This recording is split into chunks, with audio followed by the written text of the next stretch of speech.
All right, my friends, welcome back to another video. It's so good to see you here again. Thanks for joining me. So today I've got something really special. I have a commissioned art piece for somebody who likes to play D&D, and she wanted something crazy, kind of out of this world, kind of on this world. I don't ask questions, I just do what I'm asked. So here we have a hot dog spaceship. So I put this together, made it out of clay, made it out of some foam, put it together, and I think it looks pretty cool. So this is gonna be a piece for her D&D game, and I really hope she enjoys it. So I'll tell you what, why don't we go to the video? I'll show you how I built it.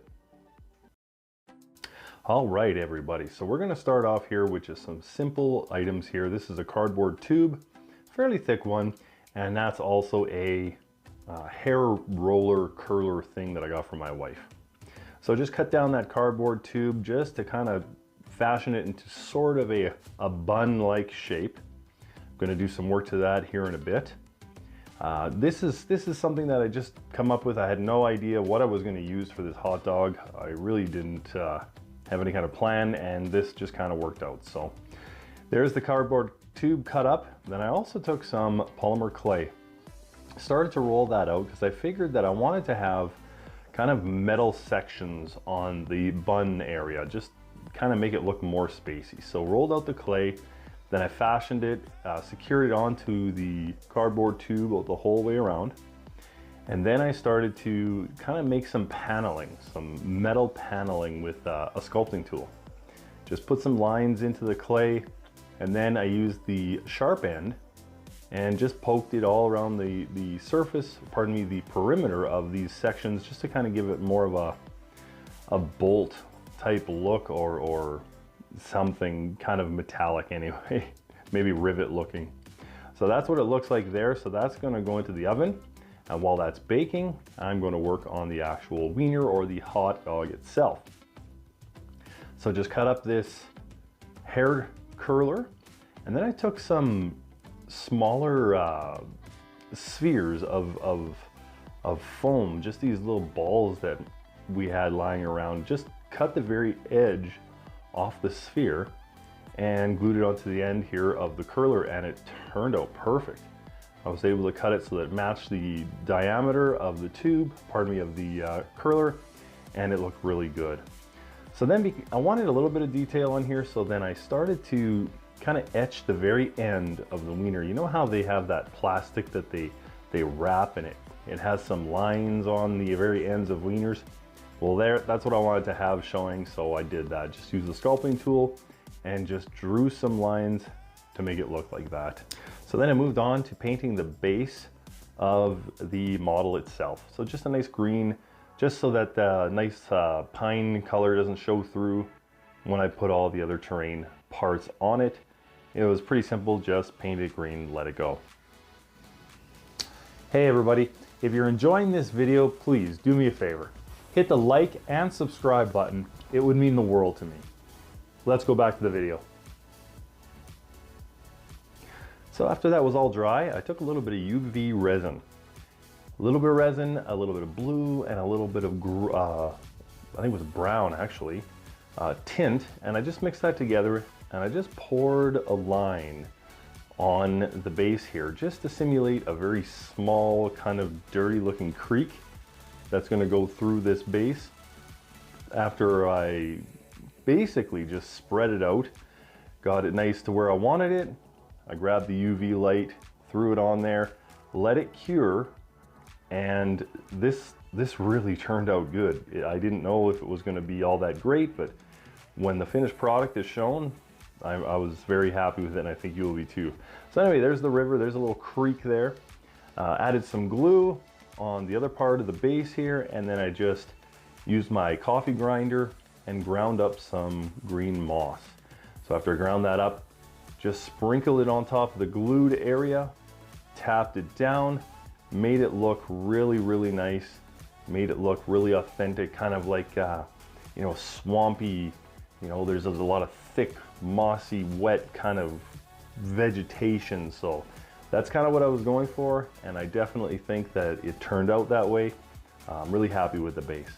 So just tapping it down again, like I said, kind of removing the moss that's going all over the little creek there, just getting it out of the way, and just really securing that stuff to the base, because I'm going to do some other stuff to it, but I wanted to make sure it had a good base.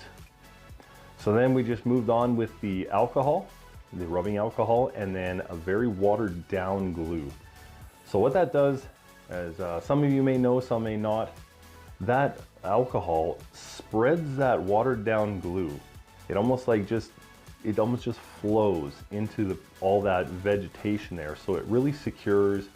When it dries, it'll lock down all of that stuff, all that moss, and you won't have pieces coming off. It really secures it. So it's a cool technique. So there we go, that's the base of it right there. So then I wanted to add a little bit of dimension, a little bit of height. So I started using some plastic pieces, some plastic plant from the dollar store, and just gluing it down along the creek's edge, adding a little bit here and there, adding a little bit of different textures, and it really looks cool. I'm quite happy with it.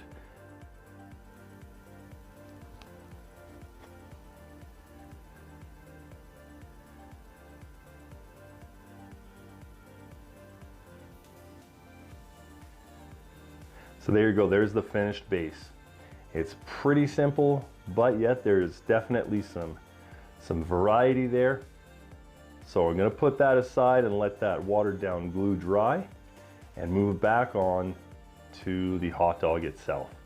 So this clay now is all cured, it's come out of the oven and it's ready to go. So just a little bit of hot glue, then I'm gonna grab my wiener there and I am going to put it into the bun.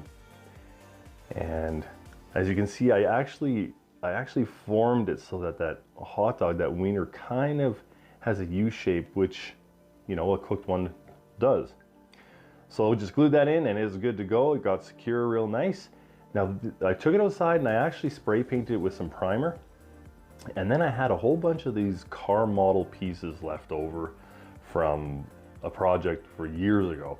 And I decided this is the perfect place to start putting all this stuff. And I just glued these things wherever I thought would look even half decent, just to make it look very spacey, very, you know, futuristic. And it was kind of interesting because as I was gluing all these pieces on, it was like, I don't know, does this look good? You know, you kind of second guess yourself sometimes, but no matter how you glue this stuff on, once you paint it again, I did a little bit of a primer paint on there, and it looks really weird, but you know, once you start using your paint and you start getting the different colors on there, this thing really comes to life. So this was really cool how it started off. So then I got to work and I just started painting. So I did a very light base white coat.